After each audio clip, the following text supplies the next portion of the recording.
I'd like to call this committee, or this meeting of Allegheny County Council to order. Please rise for the Pledge of Allegiance. I pledge allegiance to the flag of the United States of America and to the republic for which it stands, one nation, under God, indivisible, with liberty and justice for all. Please remain standing for a moment of silent prayer or reflection.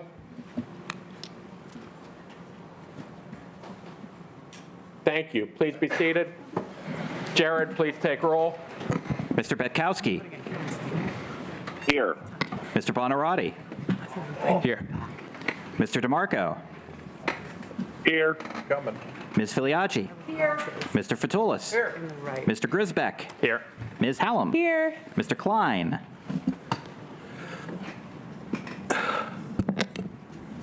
Mr. Macy. Here. Ms. Nacarati-Chapkus. Here. Mr. Palmieri. Here. Mr. Palmacina. Here. Ms. Pritzio. Mr. Walton. President Katina. Here. With 13 members present at the moment. Proclamations/certificates 13036-24. A proclamation proclaiming the week of May 6th through 12th, 2024 is National Nurses Week in Allegheny County, sponsored by Councilmember Katina and all other members of council.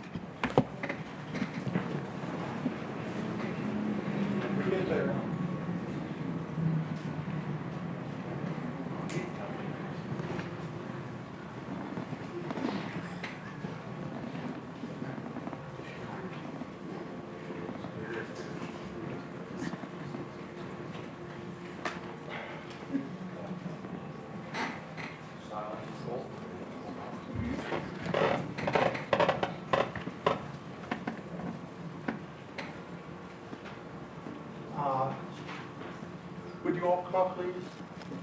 Thank you.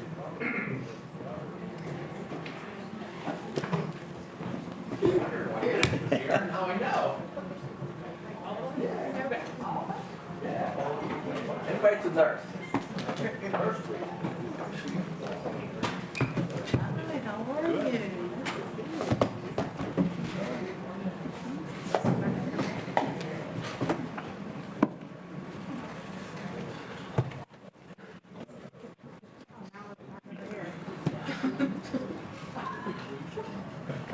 Hello, everybody.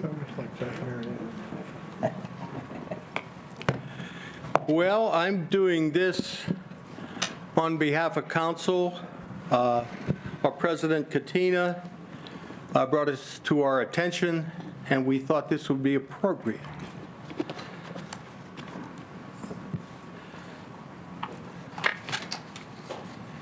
And I feel pretty good about it because I have a daughter that's a nurse, been in practice for quite some time.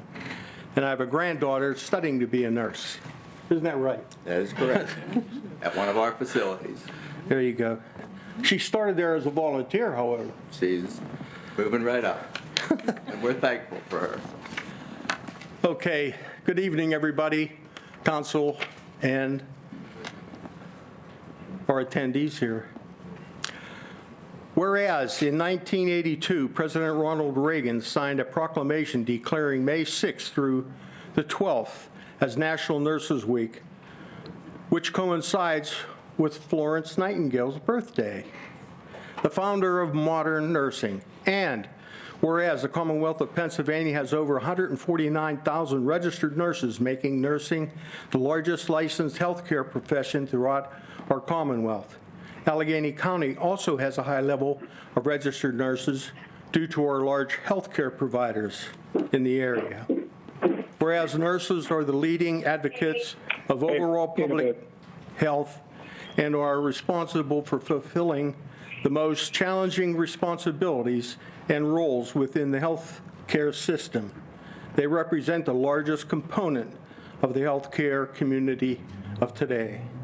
And whereas a diversely educated group of professionals, nurses, provided indispensable care in a variety of settings, including medical centers, hospitals, clinics, health departments, psychiatric centers, nursing homes, addiction treatment centers, correctional facilities, medical rehabilitation facilities, developmental disability facilities, home care, and schools. I just have to call it. And whereas the 2024 National Nurses Week theme is Nurses Make the Difference, which honors the incredible nurses who embody the spirit of compassion and care in every healthcare setting.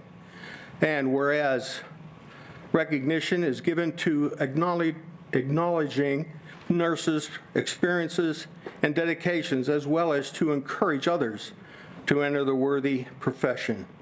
Now, therefore, be it resolved that we, Allegheny County Council, President Katina, and all members of council do hereby proclaim the week of May 6th through May 12th, 2024 as National Nurses Week in Allegheny County. And we recognize the selfless service of our nurses and the overall importance of quality nursing care. We encourage all residents to join in recognizing and appreciating all the outstanding service nurses provide in our community, not only this week, but every opportunity that comes up. Thank you. Thank you, Councilwoman Mason. Now, you've got to say something. I do have a few, very few comments. I'm Dennis Biondo, for anybody that doesn't know. I'm the Executive Director for the Kane Centers. I have several of our staff members here, plus some other from other departments, some nurses from the other departments. And as Councilwoman Macy said, we know that they do all the work. I don't know if there's any doctors in the audience, but they'll tell you that the nurses, they rely on them. They do a lot of the work. So we are thankful for that. It's fitting that that you honor them today with this proclamation. I know at our facilities, they become the family members for our residents. They celebrate the good times with them, and they're there for not for the sad times for them and their family. We know we couldn't do without them. I see what they do every day, and I'm thankful that they're there, not only for our residents, but for all of us, for all of Allegheny County. If I could, I'd ask them to introduce themselves, and Nancy Ehrman's our Chief Nursing Officer. She has a few comments about some of the things that are happening at the Canes, if that's okay. Fine. You can introduce them, Nancy. Yes. Good evening. I'm Nancy Ehrman, and I'm the Chief Nursing Officer for the 4 regional Canes. And I have part of my team here today. I have Denise, DON from McKeesport, her ADON, Bruce, LaTanya, her educator, ADON, and Kathy, another ADON. They represent our 4 buildings, and we want to talk to you just a little bit today about some of the success stories that we have done over the past year. First of all, I think you're all aware that a lot of the long-term care skilled facilities are closing. They're closing due to low revenue and high expenses. We have accepted from Marion Manor, the Baptist Homes, Charles Morris, Canterbury, UPMC, Asbury Heights. We have accepted over 75 residents. My nurses have been right there on Friday evenings, Sunday afternoons to accept them into our facilities. Our facility, Kane Living Centers, they're there for the community. And to take care of these residents, what we've done is we've partnered with different programs. In 2023, we partnered with an LPN program, and we graduated 11 LPNs. And of those 11 LPNs, 7 were our own nurses' aides. So we now have 7 LPNs that are working, that some of them have 20 years of service already in the Canes. This year, 2024, we have 18 new students that are in the LPN program. We partner with CCAC in our nurse aid program. We've graduated 100 nurse aides in 2023. And this group here have helped us in the clinical. They went back and they became train the trainers, and we are training these girls and helping the schools because they don't have staff either. So we've helped them, and we also still have our RN Career Ladder program. So with that, Kane is alive and well, and we are here for the community, and we thank you all.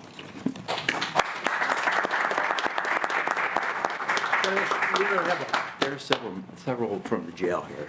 Would you like one or- Yes, come on up, please. We have several nurses from the jail. Notice.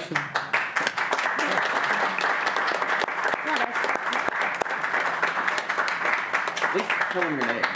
Hi everyone, I'm Holly Martin. I'm an RN at the jail. I've been there for quite some time now, the Deputy Warden of Health Services there. And with me, I have Josie Squibb. She's an Assistant Director of Nursing. Stephanie is also an Assistant Director of Nursing, and Rob is our staff educator. So, Well, thank you for what you do. Thank you, thanks for having us. Yeah, someone from the, What, there's someone from the health department and DHS. okay. So you're going to first. Come on up here. Thanks very much. The nursing program, as you know, is extremely important to the Community College of Allegheny County. And the nurses are extremely important in our aging population. My gray beard tells me that I appreciate the nurses now more than I ever have before. And so I'd like to thank you for acknowledging the nurses and the hard work that they put in to take care of all of us, and for acknowledging the dedication that the nurses have for us as residents of Allegheny County. Thanks very much. Thank you. Congratulations. Dr. Bullock, would you like to say a word? Because CCAC graduates more nurses than I think any other institution in Pennsylvania. Good evening, everyone, and thank you for the opportunity to share the great work that the Community College of Allegheny County does to prepare future workers. As stated in the earlier comments, we work very closely with the Kane facility to prepare certified nurse aides through our Workforce Development Division. We also work very closely across the county to educate registered nurses, graduating over 300 graduates a year. We have our graduation on next week, and we have a little over 200 graduates that will be achieving their registered nurse and will go into the workplace. Our faculty are committed to providing high-quality education, ensuring that they learn the skills to be successful. We have a very strong pass rate. Our recent test scores for the second quarter was over 90%.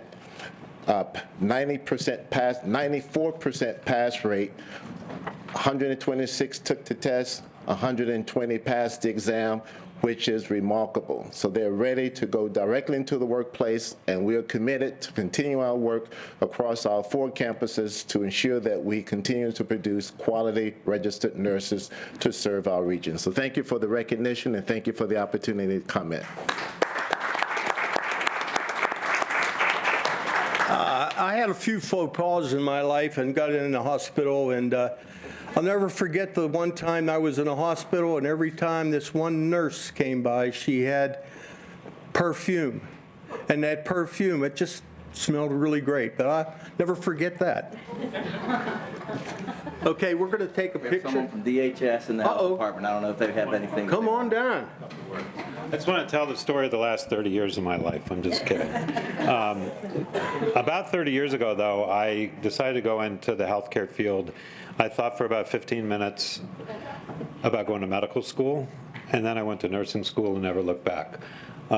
So I've had a great career in nursing. I've worked with a lot of these fine people here at Kane and at the jail, supporting the really good work that they do. And now I'm the director of the Office of Behavioral Health at Department of Human Services. So on behalf of DHS, I want to just thank all the nurses in the world for the work that they do. Thank you. Thank you. We good? One more. Come on down. Health department. Hello, my name is Lauren Brungo, and I'm the Chief Nursing Officer for the Allegheny County Health Department. We want to sincerely thank you for recognizing Nurses Week. We have a very dedicated group of nurses, and we've been put through a lot the last 5 years, so we greatly appreciate the recognition. Thank you. Come on over here. We're going to have a group picture. Picture here, makeup, whatever you have to do. We love Amber. We love Amber. Oh, you do? Of course I do. Oh, that's He's the best. over here. Oh, over there.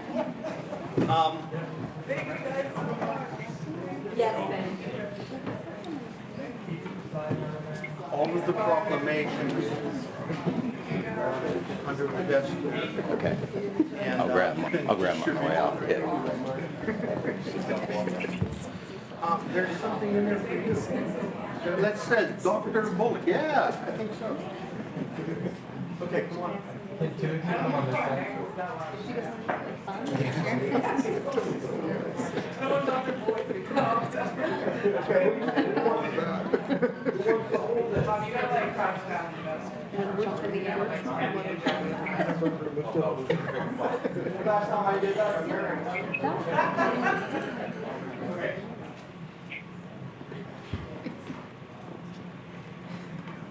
All right.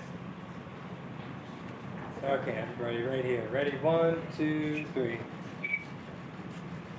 Okay.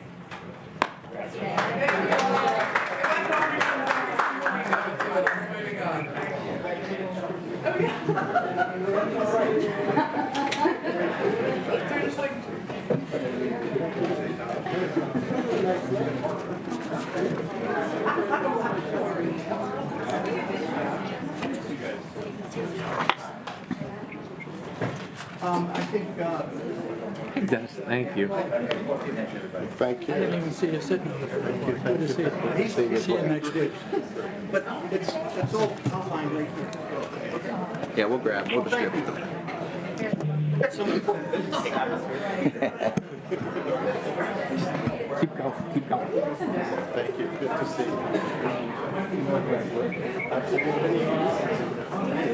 And thanks for moving that.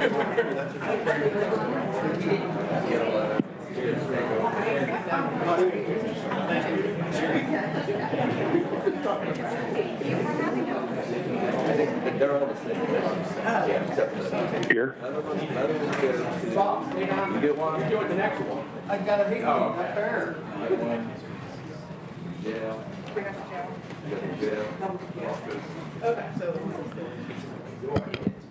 One 13037-24. Before proceeding, please let the record reflect that Ms. Pritzio is now present and Mr. Klein is now present remotely. We now have 15 members present. 13037-24 is a proclamation recognizing Pittsburgh Today Live's 20th anniversary, sponsored by Councilmember Macy and all other members of council. Come on down. Oh, it's like The Price is Right. Something like that. I watched that too, you know.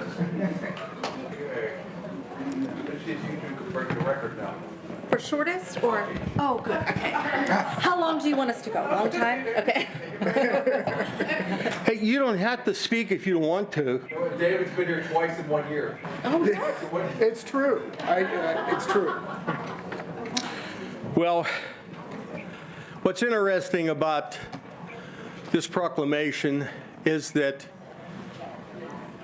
I really think I know these people. I watch them every day. So I know. Well, you want me to watch. I'm from an Allegheny County, Pittsburgher. Anyways, I think it's important that when people reach certain milestones, especially Pittsburgh Today Live, and we're going to recognize a lot of people in this, but today we have the current people that work on Pittsburgh Live today, and Pittsburgh Today Live, and I really, really like it for a variety of reasons. The pets, the food, the jokes, and they make me smile, and I think a lot of us today need to smile more. Whereas Pittsburgh Today Live debuted on September 15th, 2003 as the KDKA morning show every weekday morning at 9 a.m.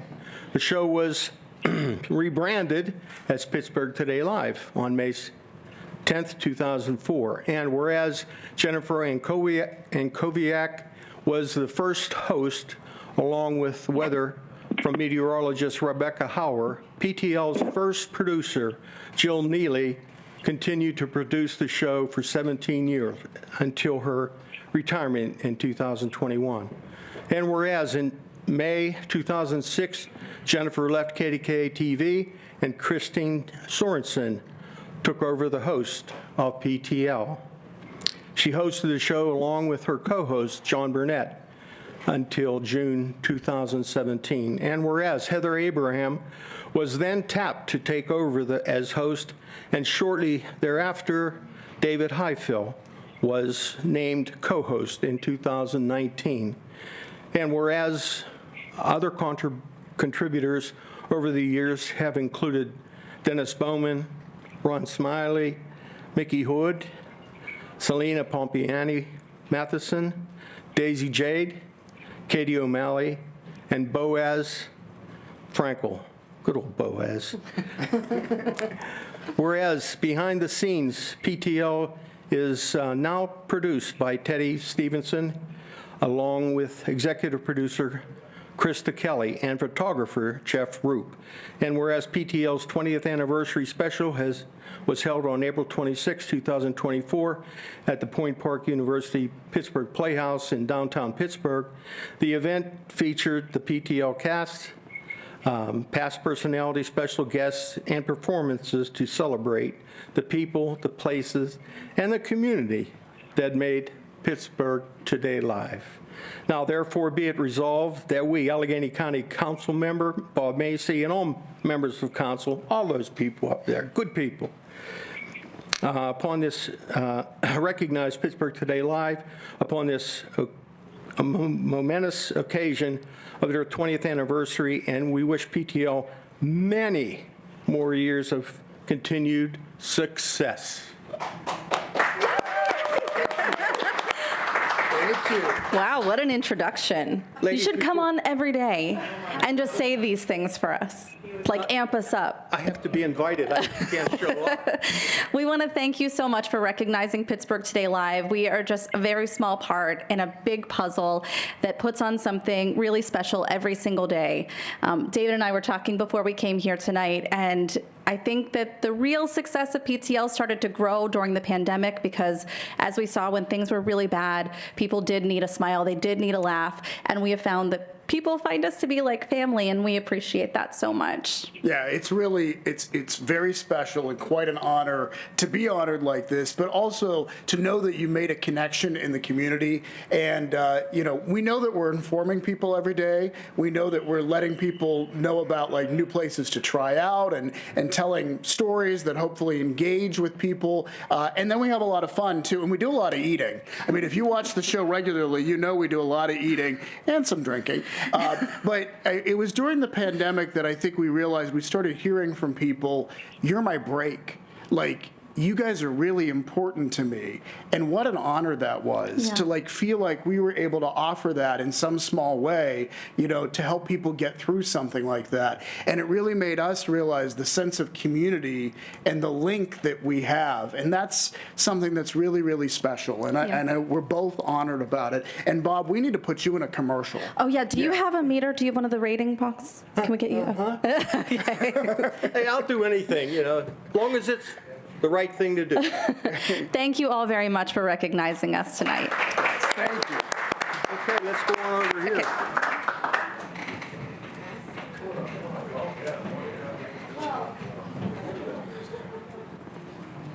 Do you guys want to do like a pyramid or something?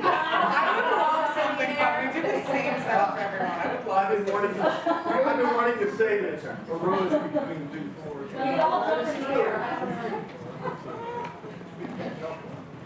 All right, everybody. Okay, ready? All right. 1, 2, 3. Gotcha.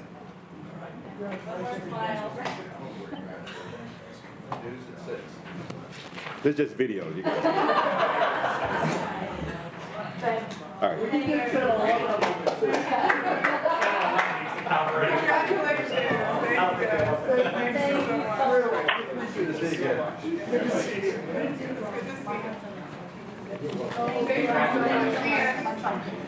Hey, now I can say I know you. So he says he uses You're going to use his phone. The remaining proclamations will be read into the record. 13038-24, A proclamation celebrating the 50th anniversary of the Allegheny County Health Department's Women, Infants, and Children program, sponsored by all members of council. 13039-24. A proclamation recognizing and congratulating Jacob Townsend Lowe on the achieving the rank of Eagle Scout, sponsored by Councilmember Grisbeck. 13040-24. A proclamation recognizing District Judge Xander Orenstein, sponsored by Councilmember Hallam. We'll now have public comment on agenda items. We have 4. First up is Brian Knuckles,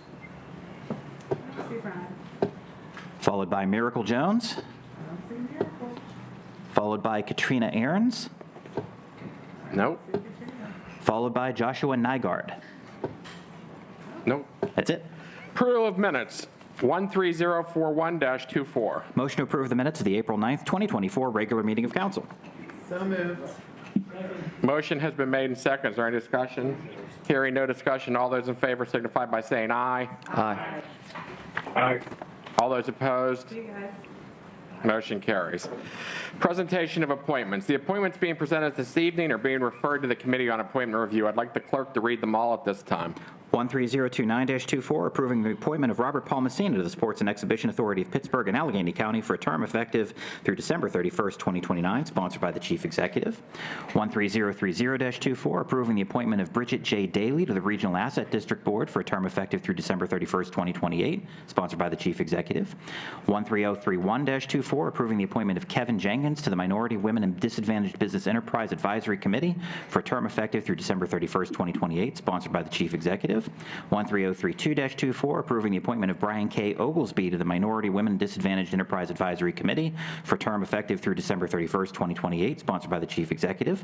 13033-24, approving the appointment of Cynthia Oliver to the Minority, Women, and Disadvantaged Advisory Committee for a term effective through December 31st, 2028, sponsored by the Chief Executive. 13034-24, approving the appointment of Christopher Sandvik to the Southwestern Pennsylvania Commission for a term effective through December 31st, 2028, sponsored by the Chief Executive. And 13035-24, approving the appointment of Daniel Grisbeck to the Southwestern Pennsylvania Commission for a term effective through December 31st, 2028, also sponsored by the Chief Executive. We have no unfinished business. Liaison reports. Any liaison reports this evening? Yes. Go ahead. Thank you, Mr. President, members of council. There hasn't been a lot said about gas odors and different odors that people were experiencing in South Hills and also in the West Mifflin, Mon Valley area. I just want to let you know that Fire Chief Craig McDivitt and myself recently convened a roundtable of nearly 40 stakeholders, including industry, first responders, and others who share information about persistent reports of strong gas-like odors in the South Hills and the Mon Valley. While initial investigations with the support of the Pennsylvania Public Utilities Commission, they have ruled out certain sources. We are working diligently to determine what is behind this unexpected phenomenon. Citizens have made multiple reports to their fire departments, the gas companies, and others. And we encourage all residents to remain vigilant and reach out to their fire departments, their elected leaders, and the gas companies should they encounter that odor. Now, this is for everybody. I know it seems to be happening just down in the Mon Valley and the South Hills, but any time that you experience those type of odors, it's important to call 911. While there is no immediate danger, we must stay vigilant and help our first responders and others remain safe as we pinpoint the source. There's a lot of time, effort, and any time somebody, a firefighter, and we have a few firefighters up here, myself, go out on a call, anything could happen. So we're trying to get to the bottom of this. There were 37 of us or 40 of us that met fire departments, and as we mentioned, various stakeholders, People's Gas and Turnpike Commission and what have you. So just remember, if you smell something, call, say something. There you go. Okay, thank you. Thank you. Any other reports this evening? Hearing none, moving on. New business ordinances and resolutions. 13042-24. An ordinance of the Council of the County of Allegheny ratifying the revisions of Article 6 of the Allegheny County Health Department Rules and Regulations concerning housing and community development, sponsored by the Chief Executive. That will go to Health and Human Services. New business motions, 13043-24. Motion of the Council of Allegheny County urging the enactment of HB 1825 and SB 25, currently pending before the Pennsylvania General Assembly with all deliberate speed, sponsored by Councilmember Macy. Councilmember Macy? Thank you, Mr. President. Members of council, this particular issue is rather important to me, specifically because I know people are having trouble getting health care. We have a lack of nurses. We have even a lack of doctors these days. And if we can get nurse practitioners approved through the state of Pennsylvania, I think we'll have another group of people that will be able to service the rural areas as well as the communities of modest means. Therefore, I make a motion to approve. Is there a second? Second. Motion has been made and seconded. Some committee members have, or some council members asked Councilmember Macy if you'd mind if this went to committee because they had additional questions on it. So it's your call whether you want to vote on it tonight. That's fine. I think everything should be vetted. It shouldn't be just, just handled without some more information. Okay, we'll send it to Health and Human Services then. Okay, notification of contracts, 13044-24. Communication summarizing approved executive actions for the month of April 2024. Is there a motion to receive? Motion to receive and file. Second. Motion has been made and second. Any public comment? None. All those in favor signify by saying aye. Aye. All those opposed? Motion carries. We'll now have public comment on general items. We have several. First up is Michael Barone. Commissioner Approach, I got a paper for each one of you guys. Please, you can give it to them and they'll give it to us. Give it to who? Jared. Jared. Thank you so much.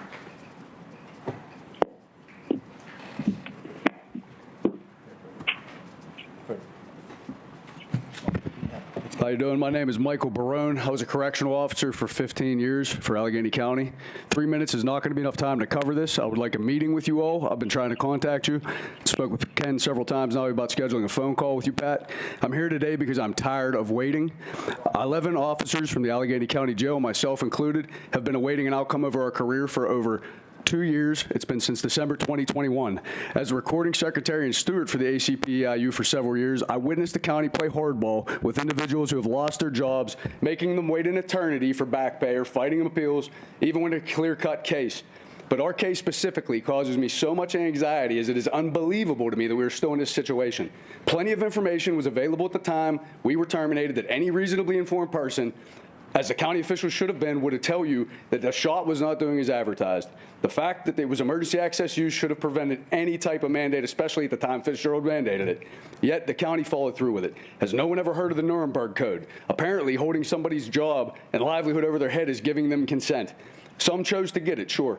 Many people did not want to get it. They said they did just simply because they were scared of getting fired. They kept real good notes on the numbers of who did and didn't get the shot. You guys should have the access. How many people did not get the shot prior to the mandate? 11 of us got fired. Do the math.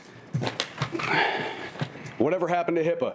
I've seen officers get hearings over placing a status on a cell roster to keep officers informed about the status of an inmate, yet I was asked if I was getting vaxxed by at least 3 administrative personnel at the jail and received countless emails harassing me to get it before the mandate even happened. And I watched my name get crossed off the list. Not get crossed off the list. Could someone please make sense to me that we have not been made whole willingly by the county and that I still await an outcome over my career? The jail was understaffed, the mandate was lifted, yet here we are. You lifted the mandate. Why? I thought that was the only thing keeping Allegheny County safe, along with release programs and understaffing inside and outside of the jail. Where does the county executive have the authority to even mandate an emergency access use device on any citizen of the county? And why didn't anyone say boo when that happened?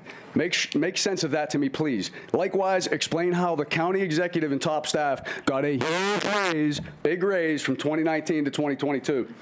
We have been so wronged, it is truly unbelievable. And I cannot tell you how many people agree with me when I tell them my story. I'm sick and tired of being drug out through the mud with this. And I will close by saying that for a government for the people, by the people, to behave in this manner, I must be an animal.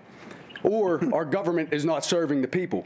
So it's pretty clear what the answer to that question is. So consider this formal, lawful notice that you hold responsibility in this matter, and if you fail to act. My contact information is on the paper each of you were given. Have a nice day. Thank you. Next up is Sabrina Maines.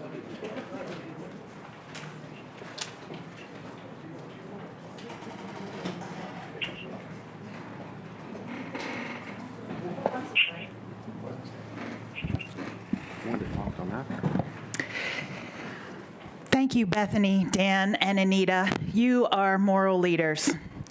I adore my 4 children. They adore me. Mothers in Gaza adore their children, and their children adore them.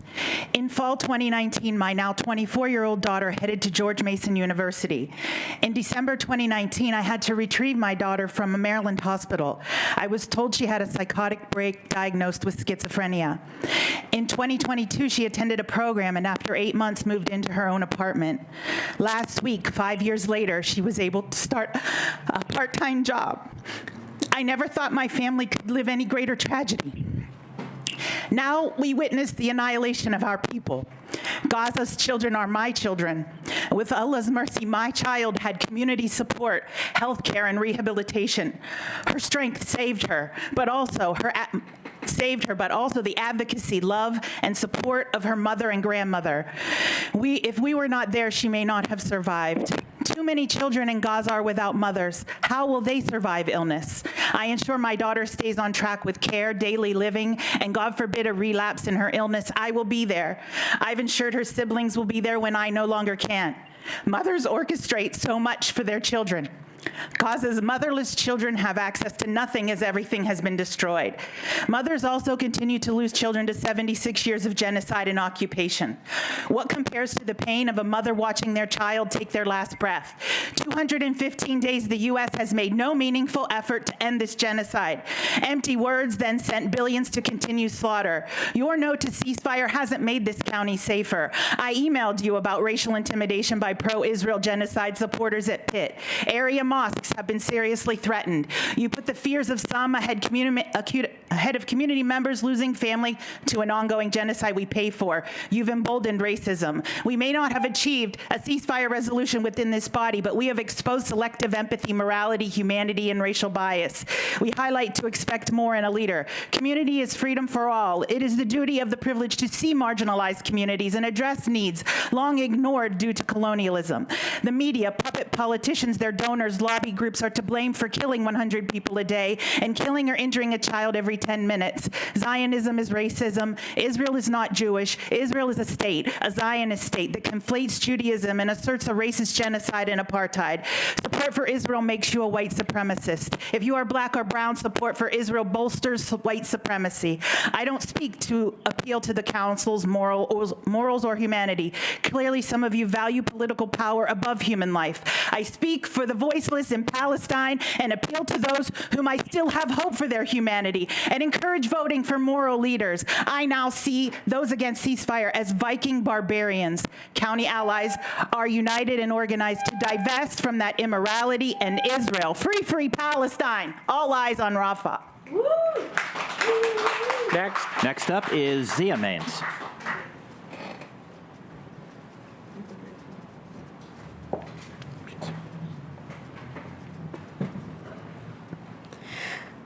Ceasefire, divest from Israel, and free Palestine. Thank you. Next up is Elizabeth Arafat. You know, we didn't any of these people show up. Yes or no? Oh, okay. Thank you for hearing me today. First, I want to let you know, in case you haven't, that the ground invasion on Rafah has begun. I have 4 sister-in-laws who are in Rafah. I have 14 nieces and nephews who are in Rafah. Mother's Day is important to them just as it is to us. I have a letter from one of my sister-in-laws explaining what Mother's Day is to her. She says, before the war, Mother's Day had a special significance. Throughout Gaza, celebrations abounded with streets adorned in flowers and gifts and shops brimming with cakes, sweets, and delicacies. However, this year it carries a weight of sorrow. In countless households, mothers mourn the loss of a child, or they themselves have become victims, either killed, wounded, or trapped beneath the rubble. For me, this Mother's Day should mark a momentous occasion as Sarah, my newborn daughter, rests in my arms for the first time. I have finally embraced motherhood, yet amidst the turmoil, being a mother is an immense challenge. The desire to seek refuge in one's own mother's embrace is ever present. Mothers in Gaza endure silently amid the chaos of war, deprived of the luxury of collapsing under the weight of their grief. I am a testament to this struggle, facing the daunting task of protecting my infant daughter since the onset of the conflict. Sarah was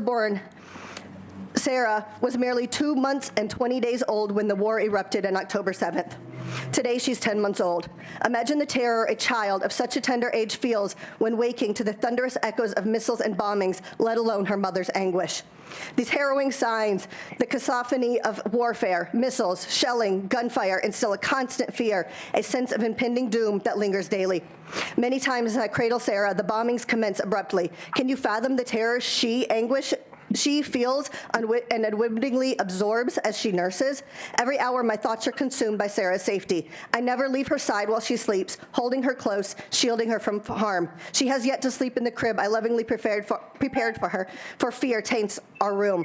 The night brings its own terrors, the jarring explosions that jolt us awake. Imagine the anguish in a mother's eyes as they search for solstice among the chaos. In Gaza, as a mother, there is no respite from the relentless onslaught of fear and oppression. Being a mother in Gaza means steeling one's self for the inevitable news of loss, preparing for the heart for sudden and ongoing blows. Each day brings a whirlwind of emotions, sadness mingled with joy, fear tempered by courage, oppression yielding to love, and pain overshadowed by hope for a brighter tomorrow. I count myself fortunate that I did not give birth to Sarah amid this war, sparing her the plight endured by pregnant women in such a tumultuous time. When I awaited her arrival, I dreamt of provided her with everything, yet reality shattered those dreams. Even the most basic necessities elude my grasp. When I stumbled on a bag of diapers at an exuberant price, tears welled in my eyes just for the find, but for the stark contrast between our hopes and reality. Thank you. If you could wrap it up. From the moment Sarah entered this world, we became bound by the trials of Gaza's strife. Remember them when you remember them when you vote against a ceasefire. Thank you. Next. Aaron Brolt.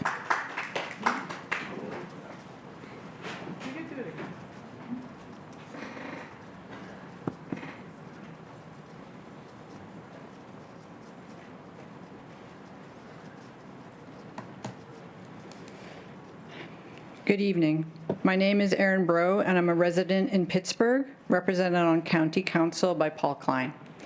I'm here this evening to encourage this council to use its power to commemorate and honor Mother's Day, and indeed to build on the work of the two 19th century American women who founded Mother's Day.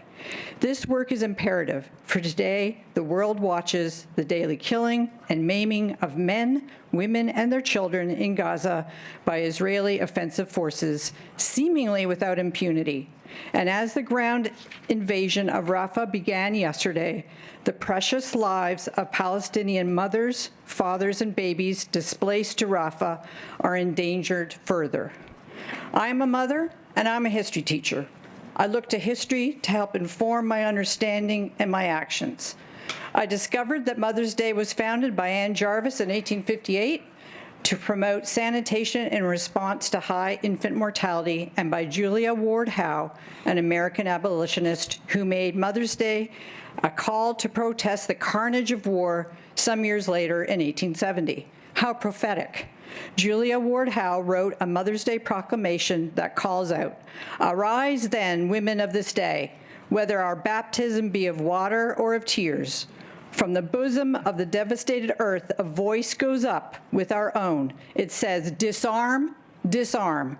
The sword of murder is not the balance of justice.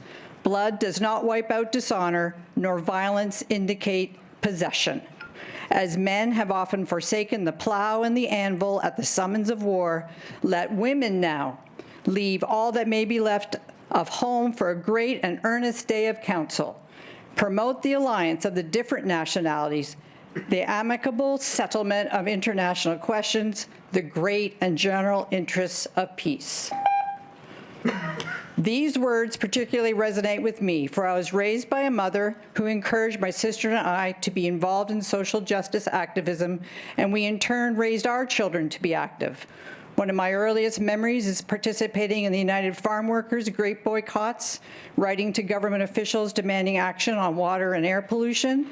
This was the era of the late 1960s, of migrant labor rights, Love Canal, the burning Cayuga River in Ohio, and Vietnam War protests. I am so proud that my daughter, educated at Pittsburgh Public Schools and the University of Pittsburgh, works with the CDC's Global Health Program, implementing care for mothers and children living with HIV in sub-Saharan Africa. So please take these words written by Julia Ward Hall to heart. Her words call down to us, to this council, from over 150 years ago, that we all have a role to play in fostering peace in Gaza. The Palestinian fathers, mothers, and children cannot wait. Thank you. Thank you. Next. Johanna Collins.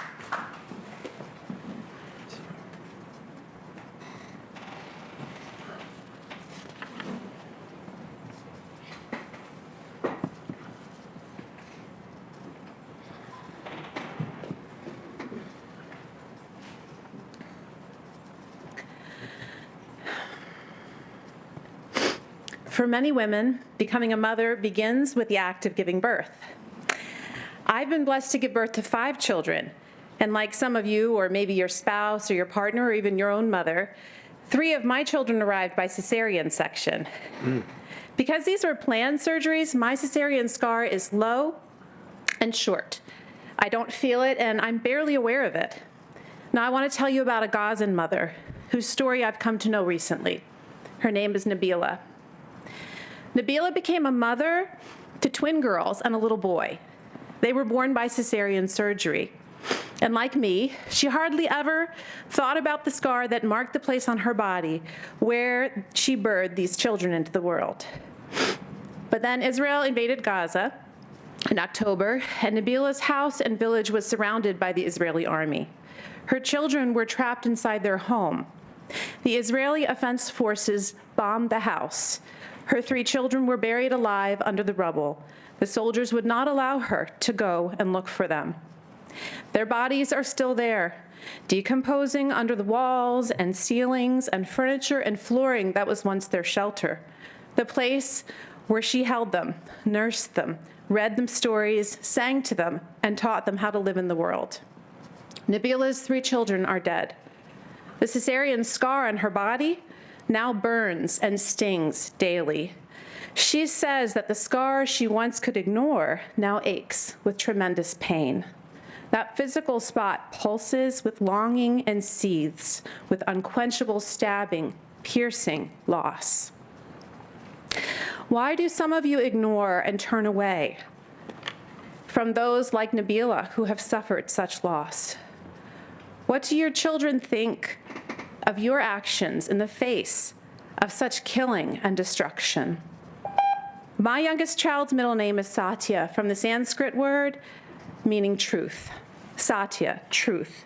The truth is that in America, we, again, are spending our money and sending weaponry that is annihilating mothers and children literally as we speak.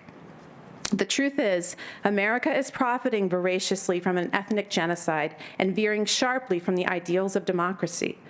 I come to you today because you have a voice and a platform as our elected council people.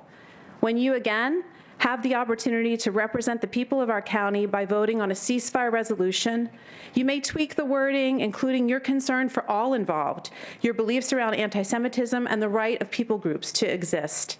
Nabila's people are under attack. She is in Rafah right now. It's midnight there, and the Israeli army is raining down bombs imprinted with the U.S. insignia. When we look back in years to come, we will be reminded of what we stood for, of how we chose to speak out on behalf of those who are the poorest and the most vulnerable and oppressed. What stand are you willing to take? If you could wrap it up, What please. mark are you willing to make? Please consider supporting a ceasefire resolution. Thank you. Next, Ayesha Zuni. not here. Tanisha Long.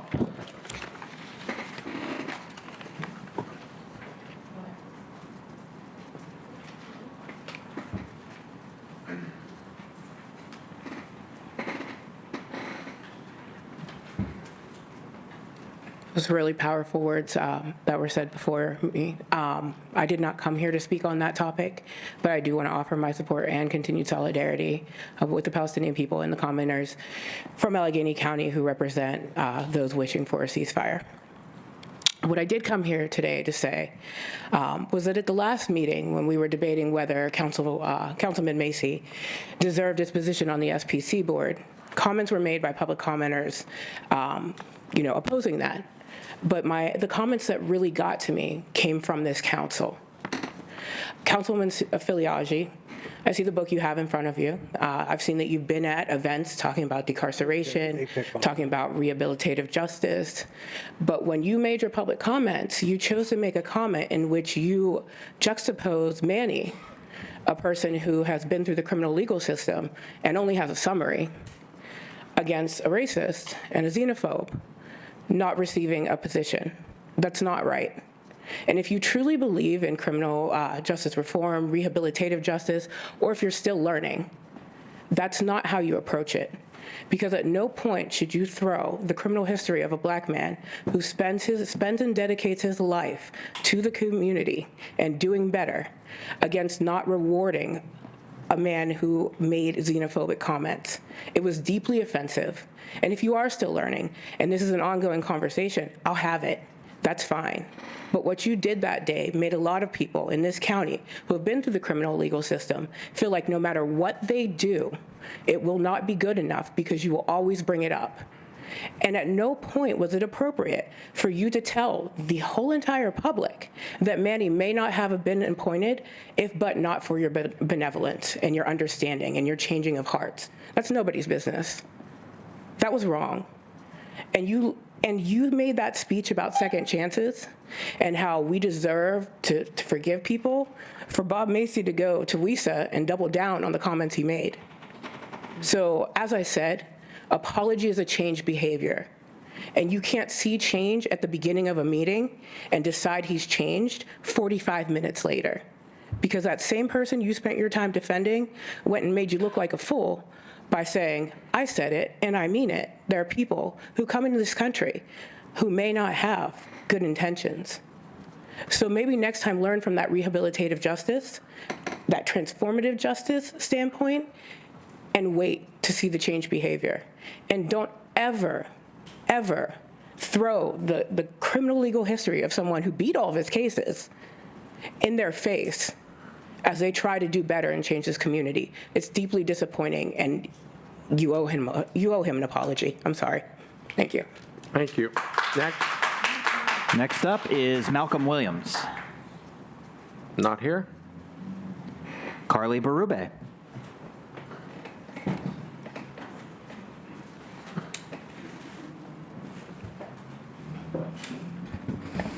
Hello, I'm Carly. I am a mother and a new midwife. I have worked in the birth world for over a decade within this community. I am here today to speak on behalf of the mothers in Gaza for Mother's Day. As mothers, we carry the cells of the next generation in our blood for the remainder of our lives. But now, as I speak, in Gaza, there are over 50,000 pregnant mothers. There are 180 mothers giving birth every single day without a functioning healthcare system. There are 5,000 pregnant mothers expected to give birth this month alone. There are 37 children every day whose mothers are murdered. In the last 7 months in Gaza, mothers have given birth in the street. They have walked miles in labor to get to a hospital, only to be shot down along the way by snipers and then run over by a bulldozer in the name of keeping the peace in the Middle East. I speak for the mothers of the global South that have been ravaged by colonization and who our civilized society has turned our backs on in the name of progress. I speak for my Muslim sister, Khalod Jalhoum, who is living in the Jabalia camp in North Gaza with her husband, Saleh, and their 4 children. Khalod suffers from endometriosis and a prolapsed uterus. And every day that she doesn't receive treatment is another day she can develop a life-threatening infection. In Claude's words, our life was beautiful. We loved our life. We used to go to the beach and restaurants. We lived in an apartment in a residential tower. I hope to return to it. My home is wonderful. Beautiful and simple. We'd only lived there for a year. It was brand new. I had a small balcony on which I planted rose, mint, basil, and thyme. Soleil and I used to dream to open a small cafe, as I am a skilled cook. The children had a happy life, played evening games with us. The day before the war, I was at my brother's house with my whole family. We were happy, but we woke up to war. On October 7th, it was early in the morning, and the boys had already left for school. 10 minutes later, the bombs started falling. My husband had not left yet for work and ran to get the children and found them in the street running home already out of fear. We left at dawn on the 4th day of the war after my sister-in-law, her husband, and 5 children were all buried in the rubble of their home. We left with the clothes on our backs. We walked and sometimes ran. I carried Jory for 10 miles to Han Yunis. I lost my shoes on the journey and didn't realize my feet were bleeding. We were walking on the safe corridor, but the sounds of tanks and bombs were everywhere. We covered my youngest son's ears and eyes when we could. When we arrived in Han Yunis, we had to sleep on the street. It was cold and raining, and the children were crying. Now I no longer feel the taste of life. My pain and bleeding is unbearable, and there is no medical care for me here. The mothers of Gaza are connected to the mothers everywhere around the world, and their children are our children. No amount of propaganda should convince you that what is happening in Gaza is okay. If you aren't heartbroken, you aren't paying attention.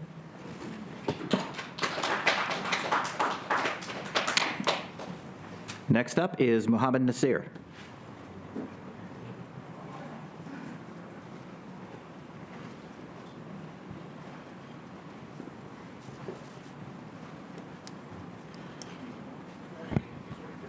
My name is Muhammad Ali Nasir. I go by Manny. As always, if Tanisha speaks before me, I really don't have much to say afterwards. Again, I do want to express solidarity with the Palestinian people, and I hope that this council can find the courage to call for peace. But of course, I'm here in response to the comments that you made about me, Suzanne. When you compare me to Bob Macy, again, as Tanisha said, I found that deeply disrespectful and disingenuous. While I understand the comparison you were trying to make, it was a false equivalency. The opposition to Bob was because of racist and xenophobic comments that he made, while the opposition to me was because of my criminal record. But again, as Tanisha said, the only conviction on my record is a summary, less than a misdemeanor, all right?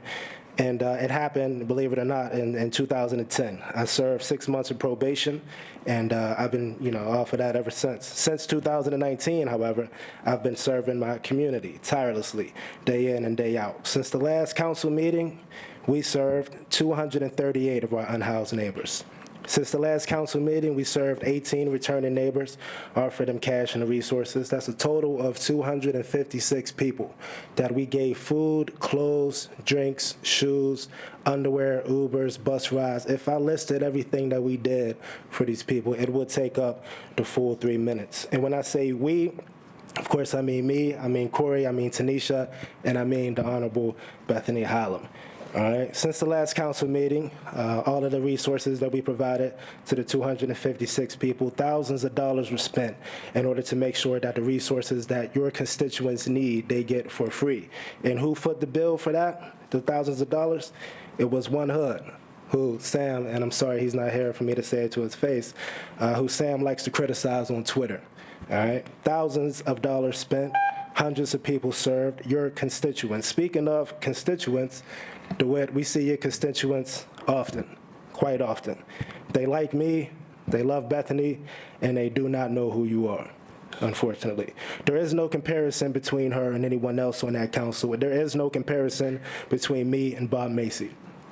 In the words of Kendrick Lamar, you're not like us. Kendrick Lamar is a rapper, for y'all who don't know. Rap means rhythm and poetry, for y'all that don't know. So again, to set the record straight, since my criminal record was such a big deal, the only conviction on my record is a summary, which is akin to a traffic violation. But even if the courts determined that I was the criminal that you think I am, it's very disheartening and disappointing that you would allow that instead of my work to define me. The last speaker actually signed up slightly late after the deadline, Fawn Walker Montgomery. Okay, is there a motion to adjourn? Second. Aye. All those opposed, motion carries. We're going to have an executive session downstairs to discuss professional services.